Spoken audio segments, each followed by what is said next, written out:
Well, for our last paper today, Judith DeGroat will be presenting. She is currently Associate Professor at St. Lawrence University. She has given a number of papers in different locations, including the Dialogue as a Means of Engagement Between Cultures, Samba Diallo's Journey Towards a Post-Independent Identity at the Dakar Institute of African Studies, their first international symposium. She has also published in a recent volume the piece, Women in the Paris Manufacturing Trades at the End of the Long 18th Century, Continuity and Change, which appeared in Enterprising Women. Today, her paper is entitled A Woman's Critique of Marriage, Pauline Roland's Lived Challenge to Bourgeois Domesticity. Please welcome Judith.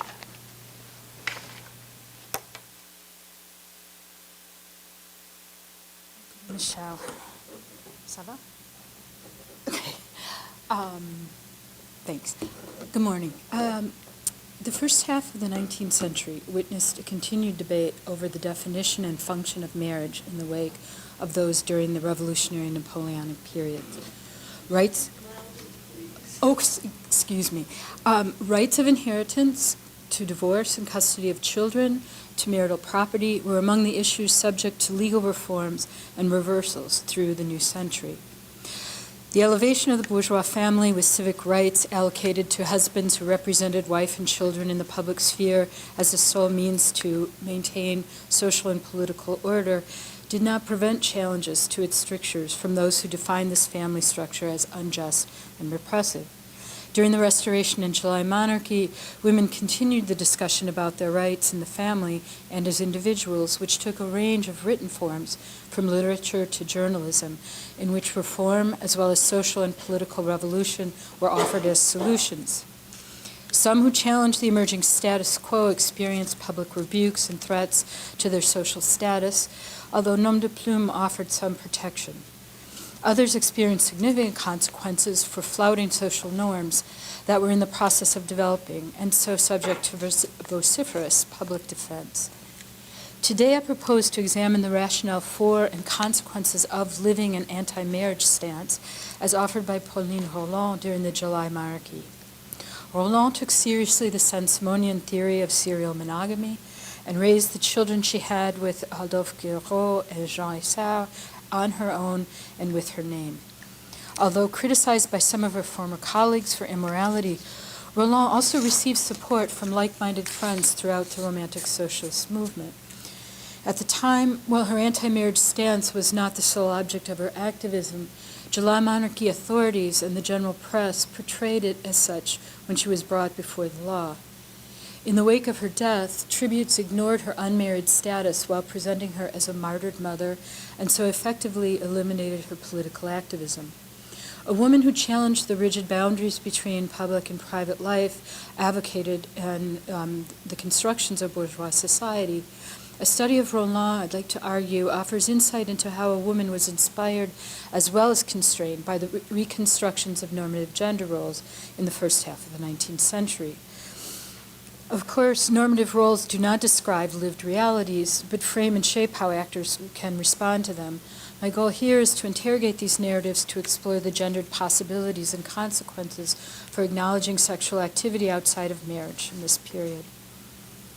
Roland's father was a provincial postmaster, and her mother succeeded him after his death, leaving the family on the edge of the middle class. Educated at home and then by a Saint-Simonian tutor, a tutor who was a Saint-Simonian. Her mother did not at all approve of she didn't hire him because he was a Saint-Simonian, who introduced Pauline and her sister Irma to the group's ideas. Pauline moved to Paris in 1833 to follow her faith and to support herself and the three of her children who survived as a teacher and as a writer. Choosing to live by the tenets of moral openness presented by Prosper Enfantin, Roland broke with the group when they could not accept her practice of their faith, although she remained close to many of them. First imprisoned in 1850 under the Second Republic for forming an illegal union, l'Association Fraternelle des Instituteurs, Institutrices et Professeurs Socialistes, Roland was subsequently arrested in the sweep for members of secret societies launched in the wake of 2 December 1851. Sentenced to transportation to Algeria, Roland was moved from prison to garrison to internment camp around the colony until, with her health in ruins, she was released and sent back to France, where she died of pleurisy in late 1852. Roland's early letters to her Saint-Simonian sponsors, Alguet, Saint-Hilaire, and Charles Lambert, present a young woman from the provinces, well-read in the classics and modern literature, who simultaneously sought a means of self-expression and membership in a community. Identifying herself as, quote, your daughter, she wrote to Saint-Hilaire, who she addressed as, quote, my mother. Roland poured out her disillusionment with a Christianity that seemed to be dead. In 1832, she noted the appeal of a deism, which she ascribed to Rousseau, but what truly attracted her was a, quote, to be a member of a church whose dogma I do not have to adopt wholesale, end quote. This independence, criticized as excessive individualism by Saint-Hilaire, emerged particularly with the question of female sexual expression. Roland struggled with the limitations that the doctrine of enfantin placed on women, even as the movement itself offered her the community for which she yearned. Roland's ambivalent relationship with Saint-Simonianism increased as she chose to follow the so-called law of affinities. I draw this from Naomi Andrews. By having sexual relations with men, and even after her first affair, continuing this after her first affair, which resulted in pregnancy. While this law of affinities in theory applied to both sexes, who were allowed to express affinity, which meant sexual attraction, rather than to stifle themselves with bourgeois monogamy, in practice, only men could participate without stigma, and the leaders of the movement soon began to downplay this most controversial part of the doctrine. Called to account by Saint-Hilaire for pursuing a relationship with a sœur after she and Giraud had parted ways, and she had her first child, Jean, with Giraud, Roland explained that the discovery of sexual pleasure had been revelatory. She wrote in a letter to Saint-Hilaire, quote, I have suffered physically and morally atrocious pains. Desire has so raged within me that I have writhed in my bed, moaning. That is my nature. Not beautiful to you, no doubt, but I do not prettify myself. Women really must tell the truth today, end quote. Truth, however, had its consequences, and she gave birth to her second child the next year. Saint-Hilaire scolded her about the consequences of unmarried motherhood, perhaps implying that the damage would be done about the damage that would be done to the movement as well as to Roland's personal reputation. Roland responded with a defense of her actions and her thought, insisting she was following the Saint-Simonian doctrine as well as challenging hypocritical social values. Quote, Mrs. Roland, no, I do not wish to be a victim for the pleasure of being one, but I also do not want to be more of a victim of the remains of Christianity than a man. Many thanks for your concern about me, but I wish you would explain more clearly what exactly it is that worries you. Excuse me. Remaining in France, as many many Saint-Simonians left for the mission in Egypt, Roland became increasingly disenchanted with the underlying misogyny of the Saint-Simonians and developed her own notion of feminism in the intervening years, as she struggled to raise 3 children on her own through writing, teaching, borrowing money from friends, and moving house frequently in the middle of the night.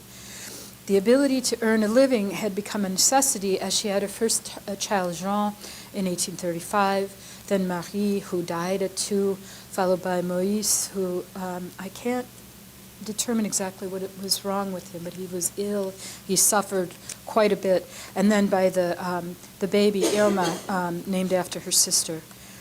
Roland took very little financial assistance from their fathers, and after a quarrel, stopped taking money from a sœur, and she refused to give their children the men's names. At the same time, she relied on the monetary and emotional support of mostly, but not exclusively, female friends to prevent starvation. By mid-century, Roland's life reflected the opposite of that of a bourgeois woman, of what a bourgeois woman was supposed to be. And yet, in her letters that describe the day-to-day challenges of living hand-to-mouth, often quite literally, as she wrote again and again to editors asking to be paid for the work she had done, Roland never expressed regret at her unmarried status and always spoke of her children with love and affection, but without any mention of their fathers. In 1847, she joined Pierre Leroux's association in the Creuse, running the school at Boussac and writing histories, encyclopedia entries, and for socialist journals. In a series of letters that she addressed to Leroux, published following the revolution of 1848 in Proudhon's Le Peuple, Roland outlined her faith in association as the principle that would lead to freedom and freedom for all. She defined society as currently existing in slavery, a state of, quote, unequal, irreligious disassociation, end quote, and called for the spread of a revolutionary dogma that held both the notion and reality of brotherhood as well as the greater plan of association. This vision of association she described as distinct from religion, which religion she defined as Catholic or Protestant, and called them organized expressions of blind faith. She contrasted this with a small c Christianity that she paired with fraternity as the goal for all humanity. This Christianity was an elaboration of the dogma presented by Jesus Christ, revealed during the 1789 revolution as liberty, equality, and fraternity. As she wrote in December 1848, quote, "We believe that humanity includes everyone equally, all individuals, male and female, who make up the human species," end quote. No mention of marriage or even of serial monogamy appeared in these letters. And early in 1849, she returned to Paris from Boussac to put these theories into action. A direct, if mediated, statement of her views on marriage appeared that year in a forum far more public than personal letters. Roland was arrested along with Jean DeGroat that year for forming the Union des Associations, an effort to bring together the labor collectives that had developed following the revolution in February, including the Association des Instituteurs, Institutrices et Professeurs Socialistes. At her trial, as reported in La Gazette du Tribunal, Roland is reported as presenting herself, quote, as an unmarried mother. She is against marriage, that by insisting on the obedience of the wife to the authority of the husband sanctifies an unacceptable inequality. Christian by morals and not by dogma, she sees Christ as a man, not a God. Her religion rests entirely in the word socialism, end quote. The opprobrium that emanates from this straightforward account is clear. The words, if not an exact quotation from Roland, certainly reflect the views that Roland had expressed in her earlier correspondence. Although the trial was about collective activity recently proclaimed illegal, the views attributed to Roland were those that portrayed her as eccentric, immoral, and perhaps dangerous, certainly not someone who was credible. Both Roland and DeGroat were sentenced to 3 months in prison. The official assessment given her morality shaped Roland's destiny as much as did her continued political activities.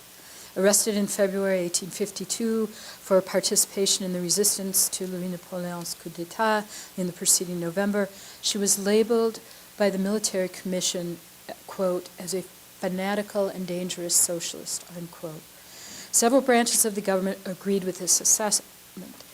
In his note forwarding an extract of Roland's interrogation to the Justice Ministry, an official from the War Ministry noted that as annoying as it was to see men only concerned with politics rather than their actual business, quote, "It is even worse to see women encouraging resistance and preaching civil war. The Roland woman is one of this sort." The attached dossier gives a fair idea of the character and principles of this woman, end quote. The biographical information at the beginning of the interrogation was supplemented by the minister sending this on with the commentary, quote, "They say she is a widow, but she protests since her principles reject the humiliating yoke of marriage. She does not accept the predominance of man over woman. In any case, she has 3 children," end quote. Her interrogator accused her of taking part in the insurrection of 3 and 4 December, and Roland explained that while she did not actively participate, she did so in her heart as a true Republican. Refusing to accept a pardon in exchange for renouncing her political views and recognizing the new government, Roland was sentenced to transportation, and she arrived in Algiers in July of 1852. The 6 months she spent in Algeria were difficult. Initially confined to a convent dedicated to saving fallen women, she was expelled for spreading her views that the nuns deemed immoral and ungodly. And my favorite quote from a letter that the head of the convent wrote was, within 2 days she had everyone refusing to go to Mass. Moved from prison camp to garrison, earning her bread as a laundress and seamstress, her health suffered. Granted a pardon arranged by Georges Sand and also her son Jean, who had, he was 18 by that time and become involved quite actively in Republican politics. And this pardon that was granted did not require her to swear allegiance to Napoleon III, but was based on her children's need for her. She left Algeria without the means for a cabin and spent the winter crossing on the deck of a ship, so further aggravating her health problems. She made it to Lyon before she collapsed and there died of pneumonia. And her son Jean had arrived just after she lost consciousness, but he was there with her. The details of her death were recounted by her friend Jean Deroin, who was living in exile in England. And in the eulogy, Deroin honored her as a martyr, recognized her as a mother who had sacrificed herself for the better future of her children and others. I quote Deroin, "May this glorious example awake in the breasts of every mother and every other woman the true maternal love. May they all understand that by law of solidarity, which binds together all mankind, they are mothers of every children, spiritual and moral mothers." End quote. No mention was made that Roland was a single mother, a fact certainly unimportant in the face of her loss. Another eulogy appeared in the poem Pauline Roland, written by Victor Hugo, which is part of his Châtiment. Hugo himself was in exile in Jersey then, and here too he featured Roland's motherhood prominently. The poem helped to establish Roland's legacy as in a double sense. Certainly, it brought her a wider recognition as part of Hugo's oeuvre than she might otherwise have had. Of equal significance is that Hugo framed the terms through which she would subsequently be remembered. Roland appears solely as a representation of bourgeois maternity, full of compassion. I didn't have the nerve to translate Hugo, so this is in French. Elle avait 3 enfants, ce qui n'empêche pas qu'elle ne se sent mère de ceux qui souffrent. This maternal role protects her from the contamination of vice and corruption that prison might have brought to a weaker being. There she taught les voleuses et les prostituées. Disait, courage, sœur. Throughout her sentence, she remained true, this is still Hugo's narrative, she remained true to her nature of courage, combined with bitter anguish at the separation from her children. The final cruelty, she died before her son could reach her side to say goodbye. John was actually there, but that's a detail that makes the story less dramatic. Why had Roland to suffer imprisonment, transportation, death? Hugo tells us that she was worried about women and children, that she reached out to workers saying, quote, "La vie est dure ici, ami, ce sera bon ailleurs, avançons." That, like a lady visitor, she attended the poor, the miserable, the starving, and shared with them her love of family life. There's truth in all this, perhaps, but there's also nothing of the political meetings, of the leadership role in the teachers' union, or of the workers' association, and certainly nothing about her status as an unmarried mother. Hugo represented her as another icon of Republican motherhood, and also not as an activist on her own. She had been domesticated.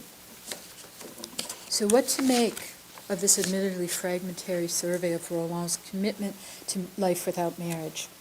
Certainly she was a woman who enjoyed the company of men, physically, but also as companions with whom to debate the needed transformation of society. In her letters, that I don't have time to discuss here, she had wonderful exchanges with Leroux and Gustave Lefrançais and many others.